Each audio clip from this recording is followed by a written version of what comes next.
nagsalita ho ba kayo kung naibalik na yung 60 billion? Di ba last year may utos? May utos. Isama sa budget ng Yeah. 2026. Ang utos ng Supreme Court is to return. To return. Okay?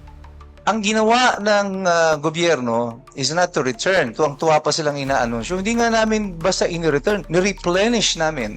They changed the term to replenish. Pero pag sinabi ng replenish, alam yung ginawa sa atin?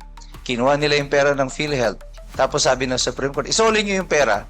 Ang ginawa nila, doon sa GAA, isinama nila yung pag-isausoling pera sa PhilHealth. So, ibig sabihin nun, sa atin din kukunin yung papasoli doon sa PhilHealth because it will be taken out of the budget. Oo.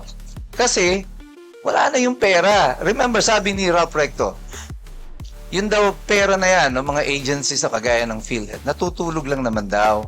So, pwede pa natin gamitin sa iba. Okay ngayon, nagagamitin na natin. Anong gagawin mo? May sosoloy mo pa ba?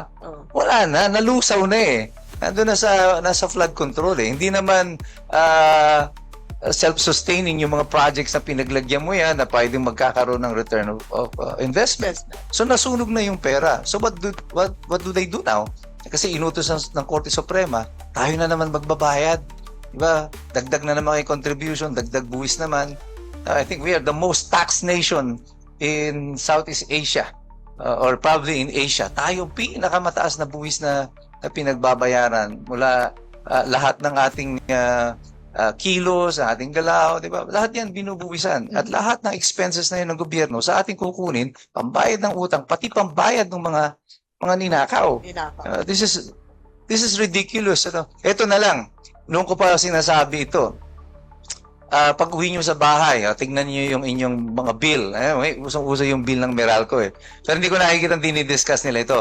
One of the objections ko dyan sa VAT na ito, tingnan nyo yung systems losses ninyo. Meron doon, may item dyan, systems losses. Sa systems losses, ito yung mga kuryente hindi nyo ginamit. Mga nawawala sa kawad o kaya ninanakaw na kuryente. Oo. Tignan ninyo, tayo nagbabayad noon yung mga ninakaw na kuryente. Pero tignan nyo, yung ninakaw na kuryente sa inyo, may VAT. Ninakawan ka na, tinax ka pa. Di ba? Saka nakakita ng ganun. Di ba?